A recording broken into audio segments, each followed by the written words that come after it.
एक ऐसी केव जो सीक्रेट्स के साथ भरी हुई थी। इसके अंदर जाने वाले 3 अनट्रेंड लोग ये क्या जानते थे कि उनका कुछ मिनटों का एडवेंचर एकदम हॉरर स्टोरी में तब्दील हो जाएगा। ये खौफनाक स्टोरी देखने से पहले मैं आपसे एक हेल्प मांगना चाहता हूँ। हम 1000 सब्सक्राइबर के बहुत ही ज्यादा करीब हैं। आपका दबाया एक सब्सक्राइब बटन हमारी बहुत ही ज्यादा हेल्प कर सकता है, तो जरूर जाके सब्सक्राइब कर दीजिए। इस स्टोरी के मेन कैरेक्टर हैं 27 साल के विलियम कॉफलिन, जो एनवायरमेंटलिस्ट हैं फ्रॉम ओकाई। अमेरिका की एनवायरमेंट प्रोटेक्शन एजेंसी के साथ काम करते करते उनको नशा हो गया था नेचर का। उनका ज्यादा फ्री टाइम एनवायरमेंट में ही जंगलों में घूमते हुए निकलता था। वो हमेशा ही अपने फ्रेंड्स के साथ एक न्यू एडवेंचर के लिए तैयार रहते थे। इन्हीं दिनों में उसका नया पैशन उभर के बाहर आया, केव्स को एक्सप्लोर करने का। जब उसका ही एक दोस्त घर के पास वाली केव के अंदर उसे लेकर जाता है। बिना किसी एक्सपीरियंस, बिना किसी बढ़िया इक्विपमेंट के वो इस छोटी सी केव जो बहुत आसान थी उसे पार कर लेते हैं, जो चीज उनका कॉन्फिडेंस बहुत ज्यादा बढ़ाती है एंड उन्हें लगता है कि अब दुनिया की और केव्स उन्हें एक्सप्लोर करनी चाहिए। विलियम और उसके दोस्त ने अभी तक केव का कोई भी एक्सीडेंट नहीं देखा, इस कारण अभी तक उन्हें केविंग ऐसी ही चीज लग रही थी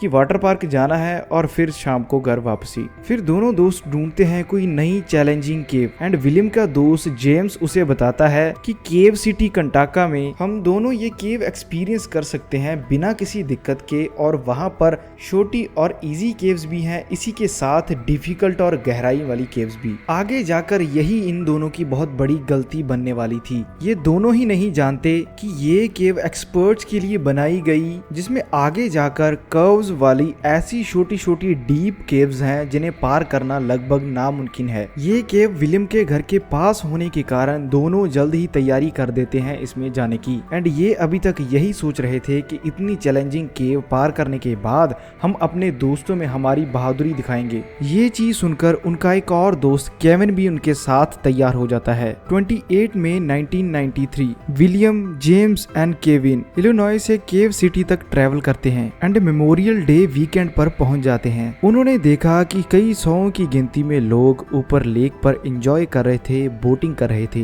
बट उनकी निगाहें थी इस लेक के नीचे 2 केव्स पर, जिनके नाम the historic cave and wild cave हैं। हिस्टोरिक केव टूर बहुत इजी था, जिसमें प्रॉपर गाइडेंस के साथ बहुत इजी रास्ते पार करने थे। दूसरी थी यहाँ की सबसे हॉरर केव, जिसके रास्ते बहुत ही ज्यादा टाइट, तंग और डीप थे एंड सारे रास्ते अनडेवलप्ड होने के कारण इसे पार करना बहुत ही मुश्किल वाला काम है। पहले हिस्टोरिक केव में जाना तय होता है, पर उससे पहले वो एक फॉर्म साइन करते हैं जिसमें लिखी होती हैं सारी वार्निंग्स, गाइडेंस एंड खतरा पॉइंट करती हुई कुछ चीजें। वो गाइड और ऑपरेटर पर पूरा ट्रस्ट दिखाते हुए इस फॉर्म पर साइन कर देते हैं। सारे खतरे जानने के बाद भी जेम्स एंड विलियम पहली केव एक्सप्लोर करने चल पड़े एंड तीसरा फ्रेंड केविन वार्निंग्स पढ़कर ही डर जाता है एंड डिसाइड करता है कि वो ऊपर रहकर ही चीजें एक्सप्लोर करेगा। दूसरे 2 दोस्त डेव हार्डिन के साथ अपना हिस्टोरिक टूर कंप्लीट कर लेते हैं। इतना इजी टूर होने के बाद वो डिसाइड करते हैं कि वो शाम को होने वाला द वाइल्ड केव टूर करके और खतरा उठाएंगे।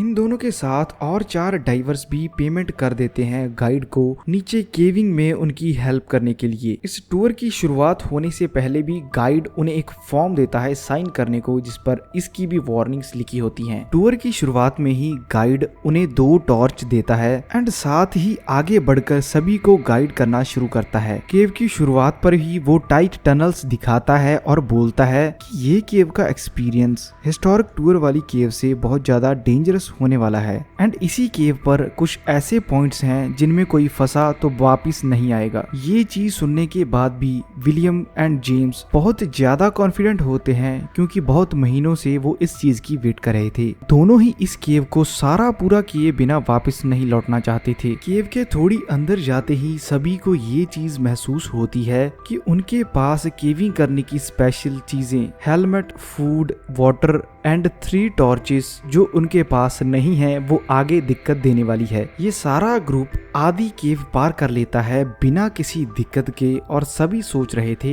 कि इससे आगे आने वाला पॉइंट थोड़ा और डेंजरस और डिफिकल्ट होना चाहिए, तभी इन्हें मजा आएगा। एक्सपर्ट के गाइड करने के बाद ये लोग अंदर डीप केव में घुस जाते हैं, जिसके आगे उन्हें एक 30 फुट लंबी केबल लैडर के साथ नीचे उतरना था एंड आगे जाकर एक और लैडर आने वाली थी, जिस जिसकी लंबाई सिर्फ 15 से 20 फुट थी। तो इसे पार करने में भी उन्हें थोड़ी दिक्कत आती है। नीचे पहुंचते ही गाइड बताता है कि ऑफिशियल टूर एंड हो चुका है, अब यहाँ पर वो सारी चीजें अपने आप एक्सप्लोर कर सकते हैं। इसी चीज के बाद ही ये स्टोरी एक खतरनाक मोड़ ले लेती है। सेकंड लैडर उतरने से पहले विलियम ने वहाँ पर एक ऐसा तंग रास्ता देखा था जिसे देखने में ऐसा लगा कि अभी तक किसी ने इसे एक्सप्लोर नहीं किया। ये चीज वो जेम्स को भी बताता है, तो दोनों सेकंड लैडर के पास पहुंच जाते हैं इसे एक्सप्लोर करने के लिए। अभी तक गाइड भी वहां से चला जाता है। दूसरी साइड विलियम, जिसकी हाइट 6 फीट थी और भारी भरकम शरीर, उसे लैडर पर चढ़ने में बहुत ज्यादा दिक्कत आ रही थी। जब वो ट्राई करता है ऊपर जाने की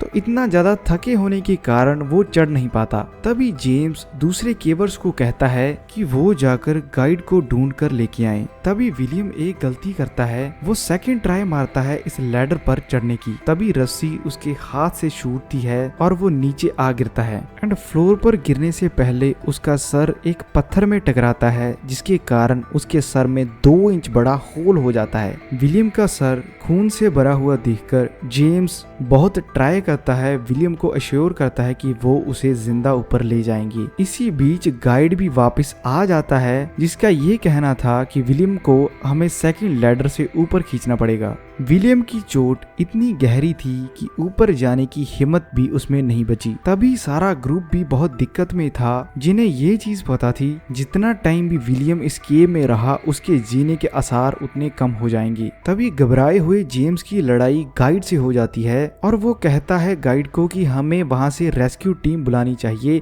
विलियम को बचाने के लिए। तभी गाइड जेम्स को बताता है हमारे पास टाइम बहुत कम है, हम उनकी वेट नहीं कर सकते, विलियम को ऐसे ही हमें ऊपर लेकर जाना पड़ेगा। तभी सारा ग्रुप डिसाइड करता है कि विलियम को दूसरे रास्ते जो थोड़ा सीधा है उसमें से लेकर ऊपर जाएंगे, जो उन सभी को दिए गए मैप में दिखाई दे रहा था। वैसे ये रास्ता एडवेंचर में तो शामिल नहीं था, बट पिछली बार इसे एक्सप्लोर किया गया और मैप में डाला गया। वो इस रास्ते में विलियम को डालकर पुश करते हैं एंड इस रास्ते की पहली मुश्किल आसानी से पार कर लेते हैं, जिन्हें ये नहीं पता था कि आगे आने वाला रास्ता विलियम की लाइफ का सबसे तंग रास्ता होगा। ये रास्ता वी शेप में बहुत ही टाइट और तंग था, जिसके एजेस भी बहुत ज्यादा शार्प थे और कोई भी रास्ता ना होने के कारण विलियम इसमें घुसता है। भारी भरकम और वाइड बॉडी होने के कारण वो इस रास्ते में फंस जाता है, जिसमें उसकी आर्म उसके बॉडी के नीचे आ जाती है। दूसरी साइड ऊपर से विलियम को खींचा जा रहा था और नीचे से पुश किया जा रहा था। तभी ऊपर से खींच रहे जेम्स को ये चीज पता चल जाती है कि विलियम अब इसमें फंस चुका है। वो अपनी बॉडी की पूरी जान लगाकर विलियम को ऊपर खींचने की ट्राई करता है। अभी विलियम इतने तंग रास्ते में फंसा था कि उसे सांस लेने में दिक्कत हो रही थी, क्योंकि दोनों साइड से उसकी बॉडी पत्थरों में फंसी थी। ये चीज देखकर गाइड जेम्स को बोलता है कि वो ऊपर जाए और ऑनर को इस सिचुएशन के बारे में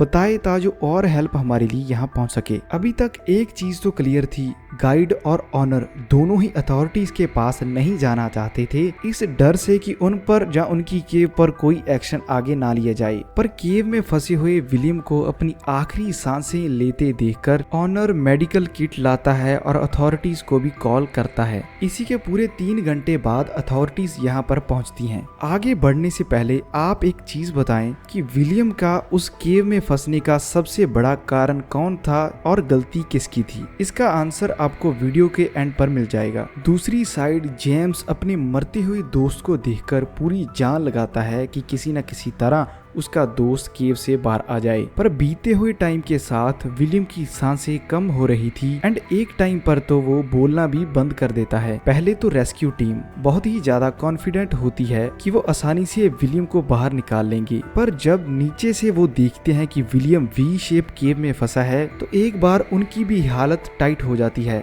केव के अंदर टेम्परेचर कम हो रहा था, इसी कारण विलियम को हीटिंग पैड्स भी दिए गए। रेस्क्यू टीम की हेल्प के साथ बाकी सारी टीम तो ऊपर पहुंच जाती है, बट जेम्स अभी भी ट्राई कर रहा था अपने दोस्त को बचाने के लिए एंड यहीं पर रेस्क्यू टीम पुली सिस्टम सेट करती है। कुछ घंटे और ट्राई करते हैं रेस्क्यू टीम वाले कि विलियम को बाहर निकाला जाए। इसी बीच रेस्क्यू टीम के पूरे 17 घंटे ट्राई करने के बाद विलियम की डेथ हो जाती है। अभी तक विलियम को पूरे 20 घंटे इस केव में फंसे हुए हो गए थे एंड बाद में 7 घंटे और लगते हैं विलियम की बॉडी को केव से बाहर निकालने के लिए। जाएंगे। मंडे 2:30 को विलियम की बॉडी ऊपर पहुंचाई जाती है एंड इस टाइम तक लगभग 3 दिन हो चुके थे विलियम को नीचे गए हुए। अभी कोर्ट में जाकर वो केव का ऑनर ही इस सभी का दोषी माना जाता है, जिसे बाद में विलियम की फैमिली को पैसे देने पड़ते हैं। और जैसे मैंने आपको बोला था कि विलियम की जान बच सकती थी, मुझे लगता है अगर ये सभी लोग सेकंड लैडर के पास वेट करते और रेस्क्यू टीम को बुलाते तो बड़ी आसानी से विलियम ऊपर आ पाता और जिंदा भी होता। वीडियो बढ़िया लगी तो लाइक करने के बाद चैनल को सब्सक्राइब जरूर कर लेना।